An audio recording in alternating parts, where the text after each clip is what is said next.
안녕하세요. 5학년 1학기 사회 이번 시간에는 우리나라 도시 발달의 특징을 알아보겠습니다. 교과서로는 67쪽에서 69쪽까지이고요. 한번 같이 살펴보겠습니다. 항상 제목에는 그날 배울 내용의 핵심이 담겨 있습니다. 이번에 배우고자 하는 건 도시 발달의 특징입니다. 도시가 주인공이 되는 것 같고요. 밑에 위성사진과 함께 글이 적혀 있으니 한번 읽어보도록 하겠습니다. 수혁이는 밤에 우리나라를 찍은 위성사진을 보면서 지역에 따라 불빛이 고르지 않은 것을 알 수 있었다. 수혁이는 그 불빛이 무엇을 뜻하는지 곰곰이 생각해봤다. 네, 여러분들은 왼쪽에 있는 이 위성사진을 보고 어떤 것을 알게 되셨나요? 우선 우리나라와 북한 지역의 극명한 비교가 되네요. 여기 휴전선을 기준으로 북한 지역은 평양 일부 지역을 제외하고는 대부분 어둡죠. 반면에 우리나라는 서울 중심의 수도권과 대도시 지역들의 아주 밝은 빛들이 빛나고 있습니다. 이 빛들은 실제로 밤에 그 도시에서 발생하고 있는 빛이 위성에서 보이는 것일 거고요. 질문이 우리나라의 도시 분포 지도와 밤에 우리나라를 찍은 위성 사진 속의 불빛을 비교해 봅시다 라고 하는데, 여기서 무슨 얘기가 나왔냐면 도시 분포 지도라는 용어가 등장했습니다. 그리고 밤에 찍은 위성 사진은 위에 거고요. 우리나라 지도 지난 시간에 계속 나오고 있는데 한번 떠올려 보시면 서울과 인천과 수도권에 또 수원, 대전, 대구, 부산 여기에 수많은 중요한 도시들이 지금 불빛을 보여주고 있죠. 그 도시에 사람들이 많이 모여 살고 있고 밤에도 많은 활동을 하고 있기 때문에 이렇게 빛이 발생하고 있는 게 아닐까 싶습니다. 사람이 모여 사는 도시는 불빛으로 밝게 빛나지만 상대적으로 사람이 적게 사는 촌락은 어둡게 나타난다. 그래서 여기 우리나라 도시 발달의 특징을 알아보는데 핵심 키워드 중에 하나가 방금 지도 밑에 나왔던 바로 도시 분포입니다. 즉 우리나라 국토 안에서 도시가 어디에 퍼져 있는가 보는 것이죠. 옆에 68쪽으로 넘어가 보겠습니다. 수혁이가 다시 공부를 계속하네요. 수혁이는 1960년과 2015년에 도시 분포가 나타난 지도를 찾아보고 우리나라의 도시의 수와 도시 인구가 크게 늘었다는 것을 알게 되었다. 지금 이 두 지도인 거거든요. 이 두 지도를 보고 수혁이는 우리나라의 인구도 증가했고 도시도 증가했다라는 것을 알게 되었다고 합니다. 혹시 여러분도 이 지도를 보고 같은 정보를 알게 되셨나요? 지도를 볼 때 가장 중요한 건 여기 범례라고 해서 이 지도에서 나타나고 있는 정보가 무엇인지를 표현하는 것이 있습니다. 예를 들어서 지금 원의 크기에 따라서 인구수를 나타냈다고 해요. 단위는 10,000명이고요. 즉 여기에 가장 많은 분홍색 500에서 1000이라고 써 있는 것은 인구수가 그 도시에는 500만 명에서 1000만 명 사이다, 상당히 큰 도시이다를 나타내는 것이죠. 왼쪽에 1960년대 이때 지도를 보면 현재 인구수, 서울 같은 경우 노란색인 걸 보니까 100에서 250만 정도였고요. 그 옆에 인천, 수원, 청주, 충주, 원주, 춘천 굵직한 도시들이 이렇게 있습니다만 원의 크기를 봐서도 또 원의 색깔을 봐서도 인구의 숫자가 아주 많진 않은 상태예요. 대구가 보니까 서울, 부산 다음으로 한 50에서 100만 정도 되는 인구가 되겠습니다. 반면에 2015년 기준으로 우리나라의 인구를 나타낸 도시분포 지도를 보면 일단 동그라미들이 엄청나게 많아졌습니다. 이 동그라미들은 다 도시예요. 지도에 나타낼 만한 규모의 도시인 건데 인구 크기도 인천을 한번 비교해 볼까요? 인천이 2015년 같은 경우는 250에서 500만 사이로 인구가 많아졌습니다. 근데 1960년대 때는 10에서 50만 정도인 거죠. 얼마나 많이 증가한 걸까요? 네, 거의 10배, 20배 정도 증가한 숫자 인구죠. 지금 서울 같은 경우는 수많은 도시들에 지금 가려져 있는데 서울, 경기도 이렇게 수도권들이 엄청난 도시들이 빽빽하게 모여 있고 각 도시 하나하나가 또 인구수도 적지가 않습니다.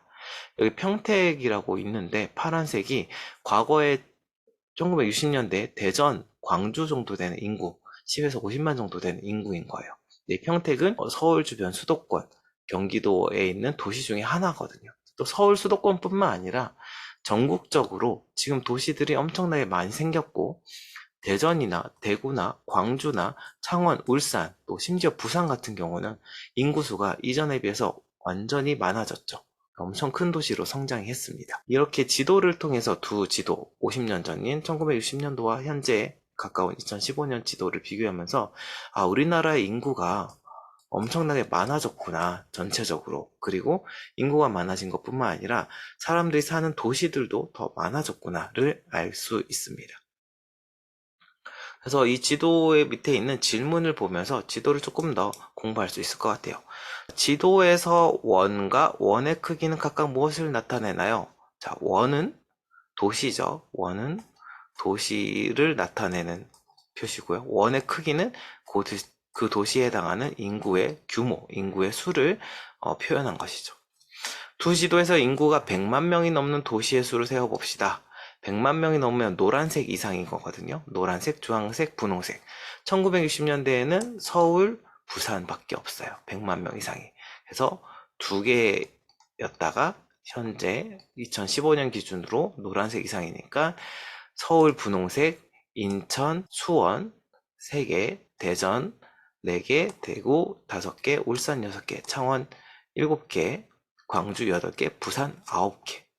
인구 100만 명 이상의 대도시가 9개로 늘어났습니다. 엄청난 차이가 있죠. 1960년과 비교할 때 도시수가 가장 많이 늘어난 지역, 점이 많이 늘어난 지역인데 2015년 지도를 보면은 이렇게 부산 인근의 도시가 과거에 비해서 많이 생겨나긴 했지만 지금 압도적으로 이렇게 서울을 중심으로 특히 이 수도권 지역의 도시가 막 거의 비누방울 놀이 하듯이 엄청나게 많은 도시가 생겨났습니다. 원래 왼쪽에서는 서울하고 인천 정도만 표시가 됐었는데 여기에는 뭐 수원, 경기도 광주, 하남, 구리, 의정부, 양주, 파주, 고양, 부천, 광명, 시흥, 화성, 오산, 용인, 이천, 평택, 안성, 네, 포천, 여주 등등 엄청나게 많은 도시들이 지금 나타나 있습니다. 그래서 어디가 많이 지어놨냐? 수도권 지역이라고 쓸 수 있겠네요. 그리고 밑에 설명이 계속 나옵니다. 1960년 이후 공업이 발달하면서 이때 전 시간에 우리가 산업화라는 단어를 한번 들어봤어요. 네, 산업화가 이루어지면서 본격적으로 도시가 발달했습니다. 1960년대 사람들이 일자리를 찾아 도시로 이동, 일자리 때문에 도시로 이동. 서울, 인천, 부산, 대구 등의 인구가 급속히 증가했다. 서울은 서울특별시, 인천, 부산, 대구 등은 광역시로 대도시임을 별도로 명칭으로 나타내고 있죠. 1970년대에는 대도시의 지속적인 성장과 더불어 포항, 울산, 마산, 창원 등 새로운 공업도시로 성장하면서 도시 인구가 또 크게 증가했다고 합니다. 즉 기존에 있었던 도시들이 인구가 증가한 것은 물론 또 새로운 공업 도시로서 새로운 도시들이 또 생겨났다라는 표현이 있습니다. 지도를 통해서 다시 볼까요? 제가 표시를 많이 했더니 보기 힘드니까 다시 쓱쓱쓱 좀 지워보고요. 왼쪽에 있었던 주요 지도 서울, 수원, 대구, 부산, 대전, 전주, 광주 등의 지역들이 오른쪽 2015년 지도에도 똑같이 존재하지만 규모가 커지면서 존재하지만 그 주변에 수많은 많은 도시들이 계속해서 생겨났다는 것을 볼 수 있습니다. 69쪽을 보도록 하겠습니다. 69쪽에 대략 한번 전체 모습을 보면 위에 설명과 지도가 있는데 서울, 경기도 중심의 지도가 있고 주변에 사진이 있습니다. 어떤 내용인지 한번 볼게요. 서울은 우리나라의 수도로 인구와 여러 기능이 집중된 곳이다. 서울로 인구가 집중되면서 생긴 여러 가지 문제.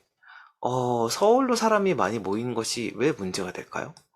서울로 인구가 집중되면서 생긴 여러 가지 문제.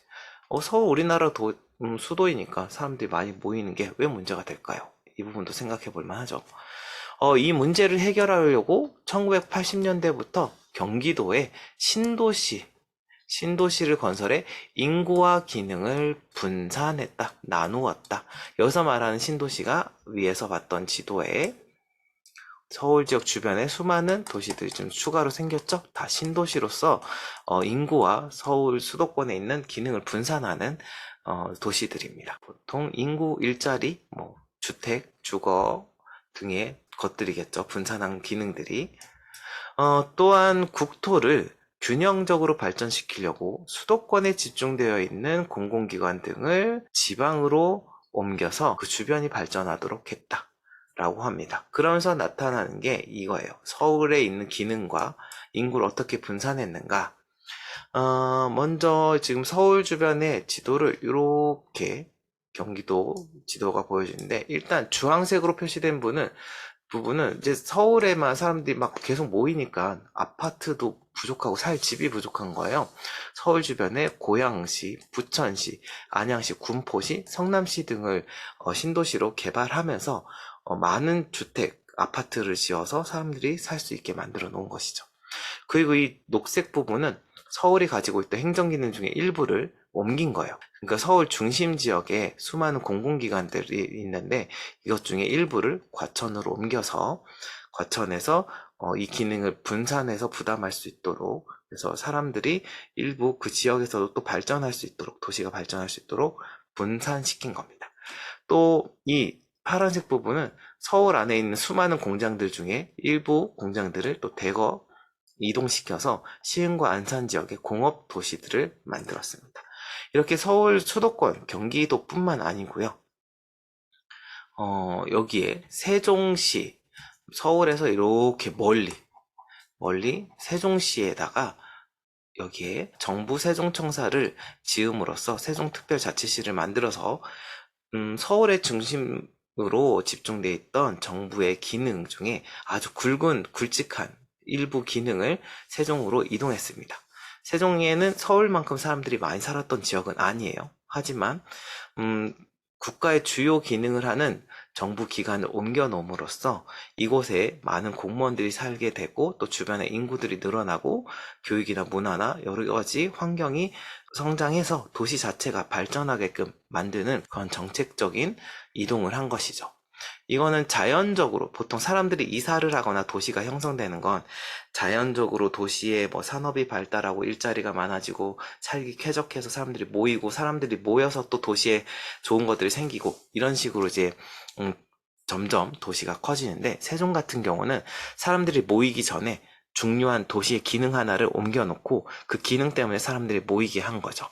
우리나라는 세종의 주요한 기능을 옮김으로써 상당한 부분의 수도권의 부담을 옮겨 놓은 것도, 분산시킨 것도 사실입니다. 이렇게 이번 시간에는 우리 국토의 인문 환경 중에서 도시 발달의 특징, 특히 도시가 우리나라에서 어떻게 분포되고 있는지를 보면서 주요한 정보를 살펴보았는데, 그 중에 좀 요약할 만한 것들 몇 가지 가져오도록 할게요. 도시가 늘어났다라고 할 때 제가 아까 기억나는 부분이 신도시라는 개념이 조금 생각이 나는 것 같아요.